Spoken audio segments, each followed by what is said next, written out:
ये कहानी लखनऊ की है, जहाँ वर्मा फैमिली रहा करती थी। मम्मी, पापा, उनका बड़ा बेटा विवेक और छोटा बेटा गौरव और साथ में दादी। यहाँ जो दादी होती हैं, उनके ऊपर कोई देवता आया करते थे, जो उनके घर की हमेशा रक्षा करते, उनको किसी प्रॉब्लम से बचाते। दादी भी उन देवता को बहुत ज़्यादा माना करती थी। सब कुछ नॉर्मल चल रहा था, पर एक दिन अचानक से विवेक के दूर की मौसी शोभा आती हैं उनके घर पर। उस टाइम दादी घर में नहीं होती, वो किसी शादी में गई होती हैं। विवेक की मम्मी शोभा का बहुत अच्छे से वेलकम करती हैं, उनको पानी, कोल्ड ड्रिंक सब कुछ ऑफर करती हैं। पर यहाँ पर सबसे ज़्यादा चौंकाने वाली बात ये थी कि मौसी मार्केट से विवेक के घर पैदल आती हैं, और विवेक का जो घर था वो मार्केट से बहुत ज़्यादा दूर था। ना वहाँ ऑटो की सुविधा थी और ना ही बस की। जून का टाइम था, पर फिर भी मौसी पानी के गिलास तक को हाथ नहीं लगाती। उस टाइम ये बात सबको नॉर्मल लगती है। थोड़ी देर वो विवेक की मम्मी से बातें करती हैं और अचानक से वो सबको बेसन के लड्डू ऑफर करती हैं, जो वो अपने साथ लेकर आई थी। सब लोग लड्डू लेकर खा लेते हैं, किसी को उन पर कोई शक नहीं हुआ था। तभी अचानक से बातें करते करते शोभा नॉन स्टॉप हंसने लगी, बिना किसी वजह के। विवेक के घर के ठीक बाहर एक नीम का पेड़ था, जहाँ शोभा हंसते हुए अचानक से घर से बाहर निकल के उस पेड़ के नीचे खड़ी हो गई। सब लोगों को ये देखकर थोड़ा डर लगा, और शोभा हंसते हुए बस उस नीम के पेड़ को देखे जा रही थी, और वो हंसते हुए उसी नीम के पेड़ के नीचे से चली गई अपने घर। सबको ये बात बहुत अजीब लगी कि अचानक बिना शोभा कुछ कहे ही कैसे चली गई। सबको ये बात बहुत अजीब लगी कि ना शोभा किसी से घर में आकर मिली, ना बात किया। वो हंसते हुए आराम से अपने घर को चली गई। पर गेस्ट थी, इसलिए कोई कुछ कह भी नहीं सकता था।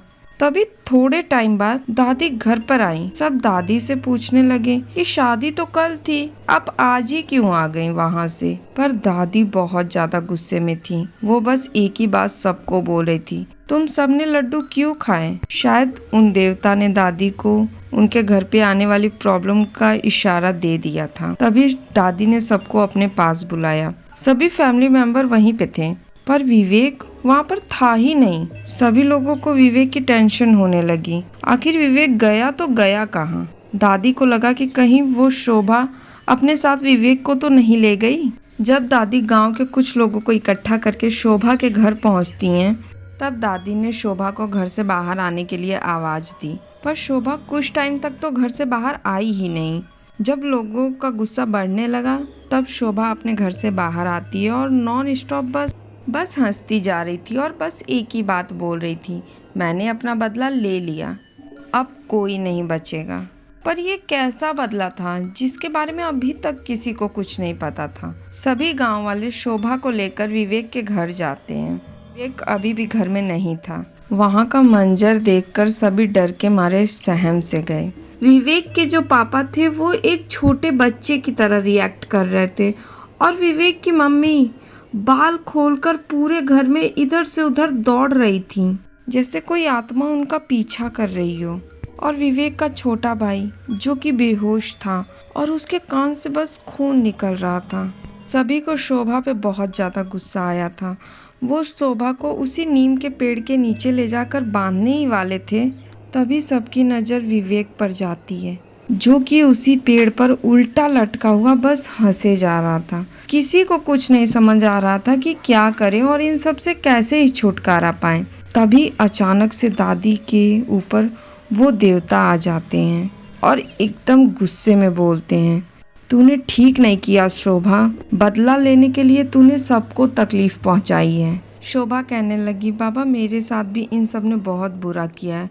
आज मेरा जो भी हाल है बस इन्हीं सब की वजह से है। अब शोभा अपनी स्टोरी बताने लगती है। विवेक की मम्मी, जिनका नाम मीना था, मीना और शोभा बहुत अच्छी सहेलियां थीं, हमेशा साथ में रहा करती थीं। दोनों सहेलियां साथ में पढ़ने जाती, हमेशा साथ में खेलती। उनका बचपन हमेशा साथ में ही बीता। उन्होंने साथ में हाई स्कूल पास किया और आगे की पढ़ाई भी साथ में ही कंटिन्यू कर रही थी। जैसे मीना और शोभा की दोस्ती थी, वैसे ही उनके पेरेंट्स भी घुल मिल कर रहा करते थे। एक दिन मीना के मम्मी पापा शोभा के लिए एक लड़का देखते हैं।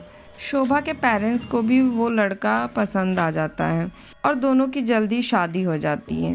पहले तो सब कुछ ठीक चल रहा था, पर कुछ टाइम बाद शोभा का हस्बैंड उससे मारपीट करने लगा था, ड्रिंक करता था, जुए खेलता था, जिससे शोभा बहुत ज़्यादा दुखी रहने लगी। एक बार जब शोभा का पति उसे मार पीट कर उसके मायके भेजता है, तब शोभा रोते हुए उसी हालत में अपने मायके जाती है।